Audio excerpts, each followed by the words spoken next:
مثلا این ظرفا رو که بچه ها میبینید، این ظرفی که من الان نشون دادم $3 بود، این تقریبا $1.5 فکر کنم، و توی این فروشگاه همه چی تا $5 میتونید پیدا بکنید، بالاتر از $5 نداره. و بیشتر این ظرفا رو نمیدونم گفتم یا نه، میتونید تو فر بذارید. این ظرفا مثلا خیلی خوشگله، این بشقابا کاسه خیلی خوشگله، $3 هم هست، 3.5 بود فکر کنم. میتونید راحت بگیرید و ازش استفاده بکنید. یک بار مصرف هم نیستش، چند بار میتونید استفاده کنید.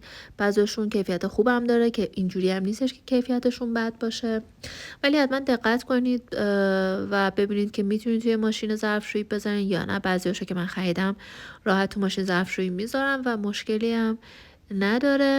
دیگه از این در واقع فروشگاه قیمت مناسب تر و ارزون تر یه فروشگاهی هست به اسم ولی